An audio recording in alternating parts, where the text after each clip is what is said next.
Olá, vamos continuar a abordar os transportadores membranários, mas nesta unidade iremos focar os fenómenos de indução, ativação e inibição destes transportadores.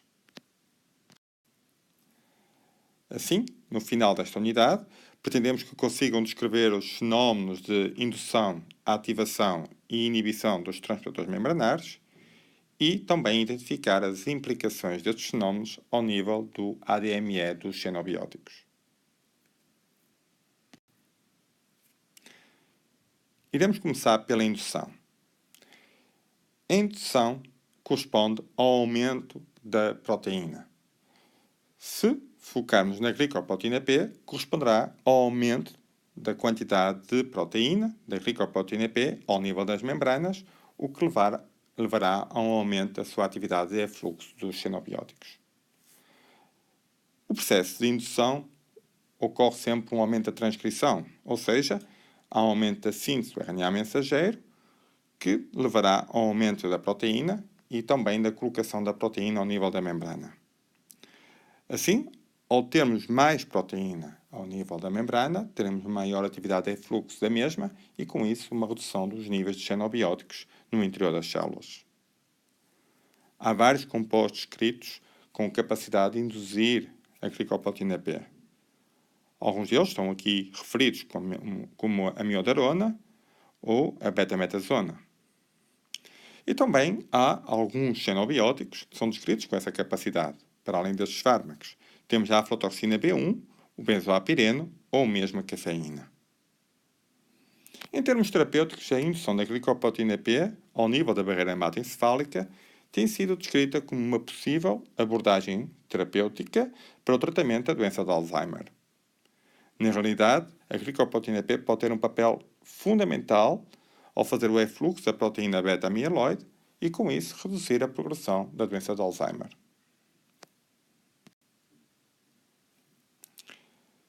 Vamos focar agora o processo de ativação. Este processo foi recentemente descrito na literatura e temos como exemplo aquilo que ocorre por ação dos compostos denominados tioxantonas. Temos aqui alguns exemplos destas tioxantonas. E essas tioxantonas têm a capacidade de aumentar a atividade da glicoproteína P sem que ocorra um aumento da quantidade da proteína expressa. Ou seja, estes compostos vão interagir diretamente com os locais ativos da glicoproteína P e levar a que esta tenha uma maior capacidade de fazer o efluxo dos seus substratos. Esta alteração deve-se a uma alteração da conformação do local ativo e, com isso, à indução, então, da atividade da glicoproteína P.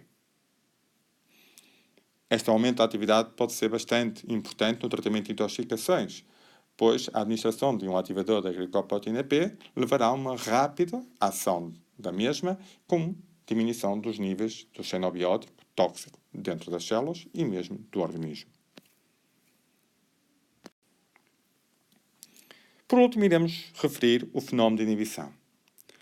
A inibição, por exemplo, da glicoproteína P, tem sido sugerida como um possível adjuvante no tratamento anticancerígeno e antibacteriano.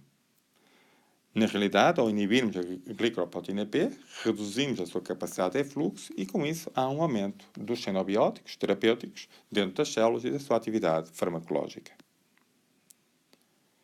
Existem pelo menos 3 mecanismos, de uma forma geral, de inibição.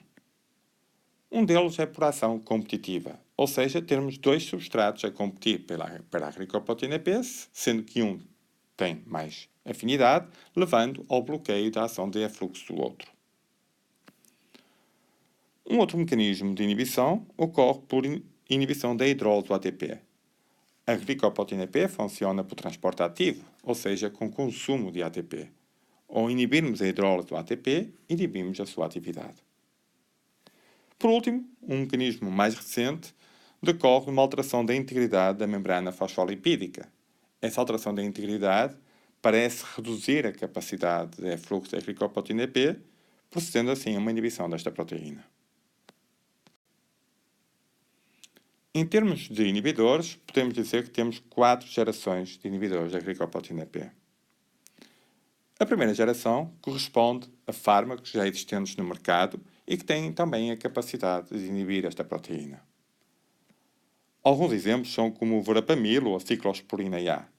São compostos já utilizados no mercado para outros fins terapêuticos, no entanto, têm atividade inibidora da glicoproteína B, apesar da baixa seletividade para esta proteína. Mais tarde surgiram alguns compostos denominados na segunda geração de inibidores da glicoproteína B. Um exemplo destes é o Valspodar. O Valspodar tem maior seletividade para a glicoproteína B, no entanto, apresentou contraindicações e efeitos adversos que impediram a sua utilização terapêutica.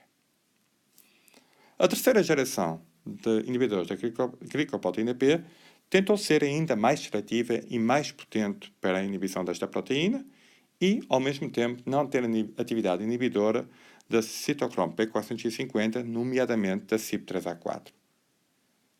Infelizmente, ocorreram efeitos adversos graves e também interações farmacocinéticas importantes que impediram a utilização do zolzuquidar, do elacridar, enquanto inibidores da glicoproteína B a nível terapêutico.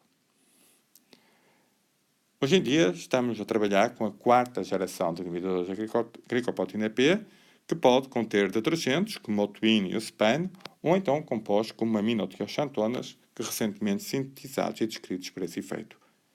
Estes compostos interferem com a integridade da membrana e, com isso, acabam por interferir com a atividade da glicoproteína B e estão a ser sujeitos a estudos para verificar a sua possível utilização terapêutica. Obrigado pela vossa atenção.